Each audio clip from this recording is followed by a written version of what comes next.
One of the things that we'll be talking about involves choice making by people with intellectual disabilities, and we focus particularly on the choices around where you live and who you live with, because they seem to us to be pretty important choices that determine lots of other things in your life. And disappointingly, the data still show that the majority of people with intellectual disability don't make either of those choices. So more than half of the people don't decide where they live, and more than half of the people don't decide who their living companions are or whether they live alone. So there's a big policy gap there between the rhetoric of our policies and the United Nations Declaration and what is actually happening in reality.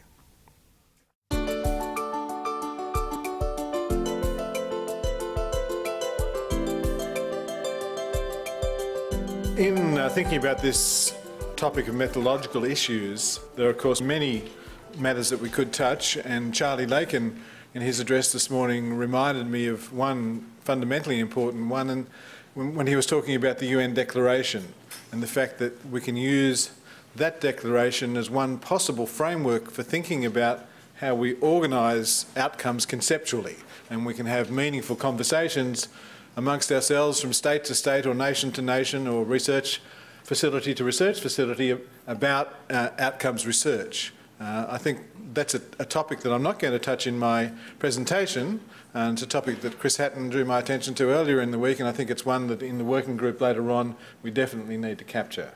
I think it's self-evident that outcomes are a great indicator of quality because they measure the benefits that people experience. There are a range of issues that are associated with measuring, evaluating and interpreting outcomes data, and I'll be touching on some of those. I should point out that I'll be talking about quantitative measurements of outcomes in my presentation. And there are a number of questions that we might like to ask ourselves that we can try to answer using outcomes. Questions like, how are people with intellectual disability doing relative to other people in the general community? Or are our services and our policies achieving their intended effects? Just because we have good intentions doesn't mean that the outcomes will be beneficial. Is this intervention effective or not? And are we doing better than we have in the past? And depending on the kind of question, we've got a nice little update there, have we? That's interesting. This is going to test my mousing skills again. Those of you who were here yesterday saw my incompetence in that department. There are different issues that we have to deal with, and often different solutions, but also different compromises that we have to engage with. And one of the things that I want to communicate today is that very often we're facing a situation where we need to make compromises and trade-offs in the methodology for this work.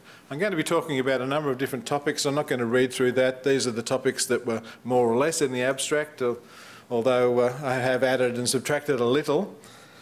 So it's no truth in advertising as far as abstracts are concerned, I'm afraid. To begin with, though, I want to talk about what at one level seems obvious, but I think it's important to state it, and that is that we need to address a range of outcome indicators.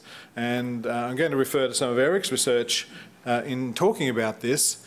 This is a study that was done a decade or so ago, where Eric and his colleagues measured 31 different outcomes related to those issues listed there on the screen. And what they then did was to look at the relationships among those 31 outcome indicators, leaving out those that were confounded because they were subscale to overall scale and that kind of thing.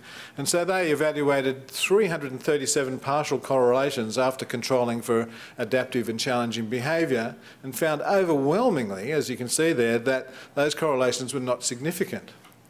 And even the 15% or so that were significant at 0.01, only a small proportion of those had a correlation coefficient of 0.25 or greater. So there was a lot of heterogeneity amongst those outcome indicators, and they concluded, I think entirely appropriately, that the support for some kind of overall outcomes index is just weak or non-existent, and that by implication, if we want to capture the full range of outcomes, then we have to assess a range of outcomes. And there's no silver bullet. There's no all-encompassing scale or outcome that allows us to extrapolate to outcomes that we haven't assessed. And I think, of course, there's a fundamental logical basis to that. If we want to know about a particular issue like choice, then of course that's what we measure. We don't measure other things. And as Charlie reminded us this morning, there needs to be a congruence between the questions that we ask in relation to the outcomes and the nature of the issues that we're trying to research. As you heard yesterday, one outstanding example of this, and I can be very positive about the national core indicators because I'm just a Johnny-come-lately. I've just had the privilege of working with the data, and there are many, many people in this room and elsewhere who've worked long and hard to assemble those data. One of the great elements of the national core indicators is the size and representativeness of the sample.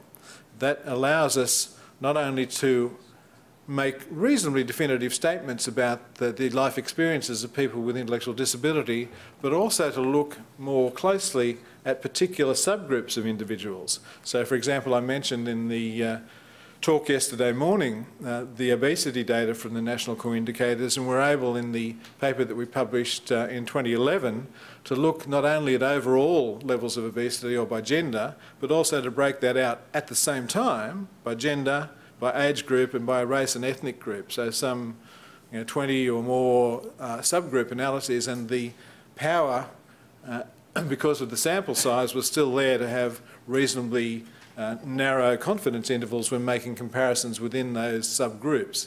And that's one of the real benefits of large representative samples like that. Eric Emerson, in his presentation later this morning, will be talking about secondary analysis of population-based surveys and administrative data sets, and these have many benefits that Eric will be telling us about. Their sampling procedures are usually excellent, and likewise there's a possibility of assembling reasonable sized samples of people with intellectual and other forms of disability, and of course very importantly they enable us, because there's a population-based, and capture the same data about all members of the community with and without disability, to make those comparisons that I talked about earlier. And another fundamental issue, and Glenn Fajira mentioned this yesterday, and I'm sure we'll talk about it more again today after David Phelps' presentation, is the issue of obtaining data direct from people with disabilities, which of course is of fundamental importance. We have to know about people's life experience, and very often they're the only valid source of information, particularly about more subjective aspects of life experience, and we have to know their views about their life experience and the services and supports that they receive. But I want to mention one additional issue that relates to self-reporting, and that's the question of which assessments we use. I think this is an example of the sort of trade-off that I mentioned when we started at the beginning, or methodological compromise. On the one hand, we can use mainstream assessments, which have some advantages that because they enable us to tap into existing population norms and make comparisons with the general community. But the cost there is sometimes the items are more complex, and that leads to greater difficulty for people with intellectual disability in being able to respond to the questions. And because of that, we've developed a number of intellectual disability specific assessments to measure the same characteristics, which are easier for people to respond to, and so we can have larger numbers of people with intellectual disability give us answers to those questions, but at the cost of loss of comparability with the general population.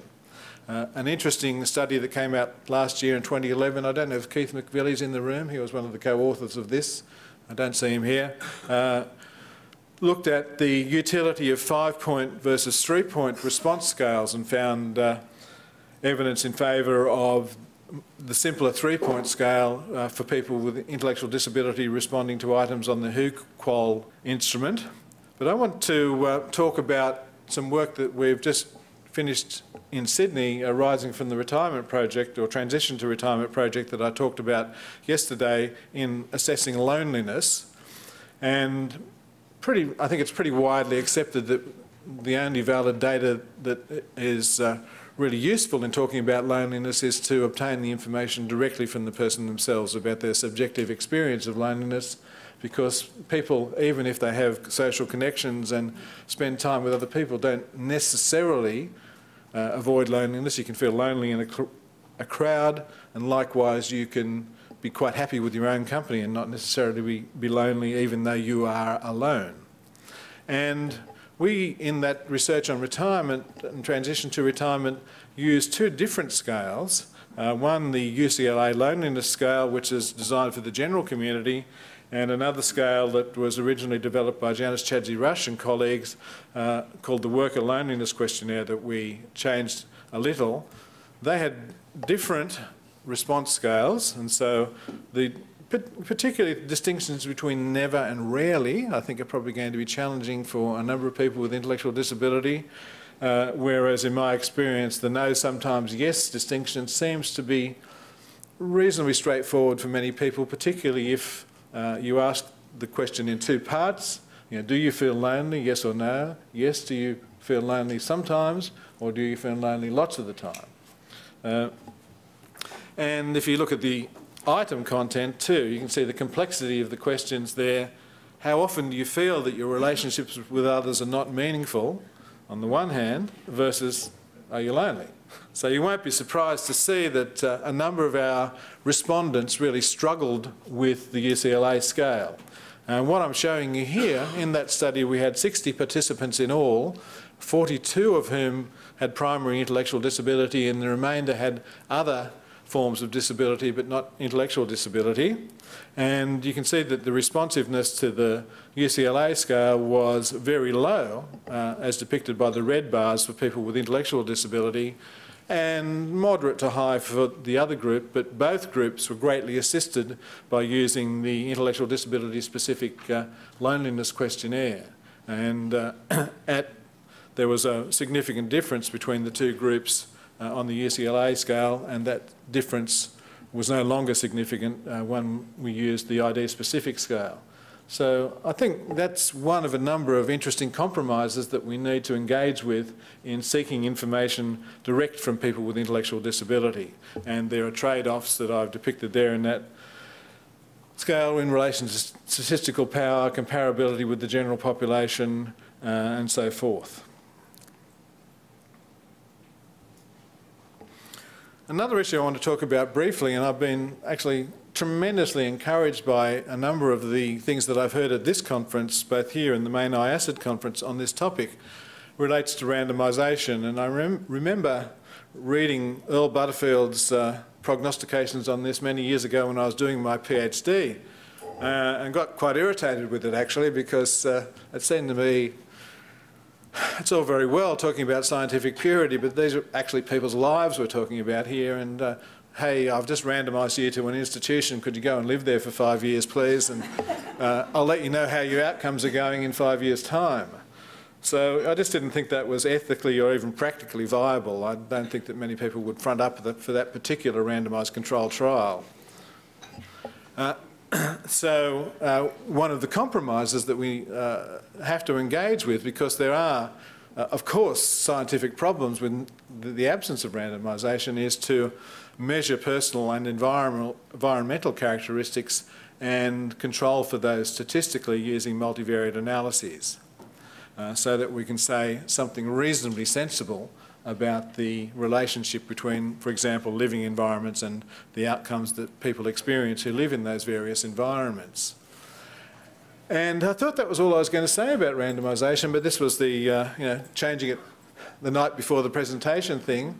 And I've heard, and I'm really very, very encouraged by this, about a number of really sophisticated randomised controlled trials. Mike Waymeyer told us about one yesterday. David Fels and John Rose and others told us about one earlier in the week, and a number of others. And I happen to be involved in an RCT about physical activity and exercise back in Australia. And this is, to me, a pretty new phenomenon. This is the gold standard in quantitative research, and it's been in the past quite difficult to persuade funders to fund good quality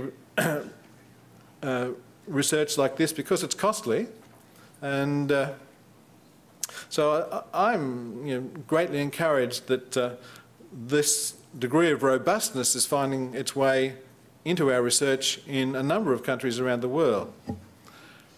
Charlie told us a little bit about NIDA this morning, and I did have these slides in before Charlie's presentation, but one of the, I think, equally important things, and perhaps Dawn and Charlie can explain a bit more fully about this, is the aspects of the NIDA long-range plan around scale-up evaluation. I think, as Charlie indicated, that's been a missing element in a lot of our research today, and to see that as a core element of the future activities of NIDA, I think, is a really important and encouraging development. Likewise, in the past there has been very limited longitudinal data, and yet again in this conference we've been hearing about longitudinal data research focusing specifically on people with intellectual disability, and Eric will also be talking about that in the context of larger longitudinal surveys from the general population. Likewise, in addition to my comments, I'm sure Eric will be talking about relative disadvantage. Just putting words in your mouth there, Eric. And of course there are many other issues that we could talk about that I don't have time to talk about. One of the ones that I'm certainly quite guilty of myself and need to get my act together is the issue of nested data, and the fact that we have data nested by site, by provider, by state and so forth, and we just treat it as if it was individuals without these situations. And I certainly, and perhaps a few other people in the room, need to get our teeth into multi-level analysis. So in conclusion, outcomes research is of fundamental importance.